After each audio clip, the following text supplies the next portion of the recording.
तुम्ही कधी अशा पद्धतीने सांबार शेंगोळी खाल्ली आहे का? आणि ही गव्हाच्या पिठाची सांबार शेंगोळी आहे. ही शेंगोळी करायलाही सोपी आणि खायलाही खूप छान लागते. आणि ही सांबार शेंगोळी कुकरमध्ये कशी करायची ते पाहणार आहोत. एकदम झटपट तयार होते. नमस्कार, मी गीता. तुम्हाला सगळ्यांचे माझ्या ह्या यूट्यूब चॅनलमध्ये खूप मनापासून स्वागत. चला तर मग आपण आता आपल्या रेसिपीला सुरुवात करूयात. तर त्यासाठी कुकरमध्ये 2 ते 3 मोठे चमचे तेल टाकायचे. तेल गरम झालं की 1 चमचा जिरे मोहरी टाकायची. आणि आता जिरे मोहरी छान अशी तडतडली की 1 मिरची उभी चिरून टाकायची. सोबतच 1 मोठा कांदा बारीक चिरून टाकायचा आहे. आणि आता हा हलकासा मऊ होईपर्यंतच परतून घ्यायचा आहे.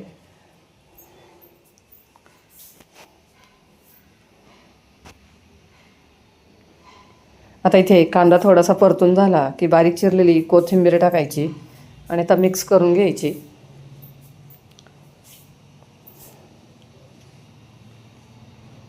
आता 1 मोठा टोमॅटो बारीक चिरून टाकायचा आहे. आता टोमॅटो ही 1 ते 2 मिनिटं आपल्याला यामध्ये परतून घ्यायचं आहे.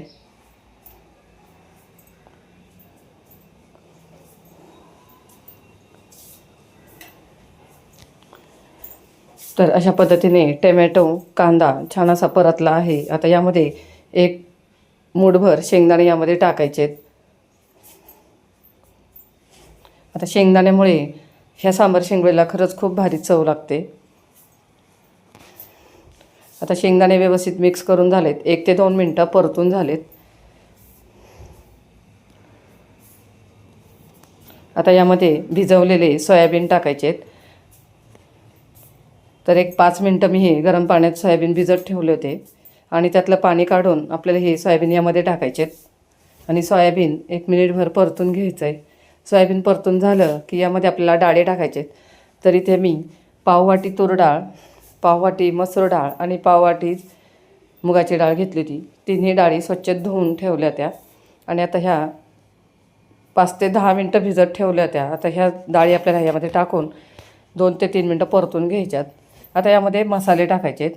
1 चमचा बेडगी मिरची पावडर, 1 चमचा सांबार मसाला, पाव चमचा हळद, अर्धा चमचा धना पावडर आणि अर्धा चमचा लाल तिखट. तर तिखट तुम्ही तुमच्या आवडीनुसार टाकू शकता. आणि आता हे सर्व मसाले व्यवस्थित मिक्स करून घ्यायचे.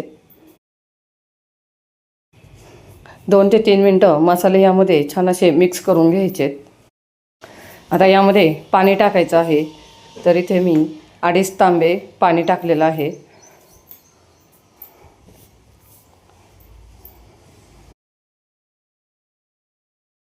आता यामध्ये पाव चमचा हिंग टाकायचं आहे. चवीनुसार मीठ. आणि आता हे सर्व व्यवस्थित मिक्स करून घ्यायचं. आता हे सर्व व्यवस्थित मिक्स करून झालं की याला झाकण लावायचं आहे. आणि गॅसची फ्लेम फुल ठेवून याच्या 4 ते 5 शिट्ट्या करून घ्यायच्या. आता इकडे शिट्ट्या होत आहेत तोपर्यंत आपण मसाला शेंगोळी करून घेऊयात. तर इथे मी हे आधीचंच जे चपात्यांसाठी पीठ मळलं होतं त्यातलं हे शिल्लक राहिलेलं पीठ घेतलं आहे. तर इथे डायरेक्टच आपण याचंही पीठ मळू शकतो. तर सुरुवातीला आता हे मी शिल्लक राहिलेल्या पिठाला थोडंसं तेल लावून घेते आहे. आणि आता यामध्ये मसाले टाकायचे आहेत. तर इथे मी 1 चमचा लाल तिखट टाकले आणि पाव चमचा हळद टाकली आहे आणि 1 चमचा ओवा टाकला आहे. आता शेंगोळी करण्यासाठी जर पीठ जे लागतं ते घट्ट असतं. तर हे थोडंसं सैलसर आहे त्यामुळे यामध्ये मी थोडंसं गव्हाचं पीठ टाकून हे घट्ट करून घेतलं आहे. तर अशा पद्धतीने आपल्याला हे घट्ट पीठ मळून घ्यायचं आहे. तर त्यामुळे सुरुवातीला जेव्हा पीठ मळायला घेणार त्यावेळेला हे सर्व मसाले व्यवस्थित टाकून घट्टच पीठ मळून घ्यायचं आहे. आणि आता याला थोडंसं तेल लावून आणखीन एकदा मळून घ्यायचं. तर इथे पाहू शकता मस्त असं घट्ट पीठ मळून झालं आहे. आणि आता लगेच त्याच्या शेंगोळी करून घ्यायच्यात. तर इथे कुकरच्या शिट्ट्या झालेल्या आहेत. आणि आता गॅस बंद केला. याची पूर्ण वाफ जाईपर्यंत आपल्याला ह्याचं झाकण काढायचं नाही. तोपर्यंत इकडे शेंगोळ्या करून घ्यायच्या.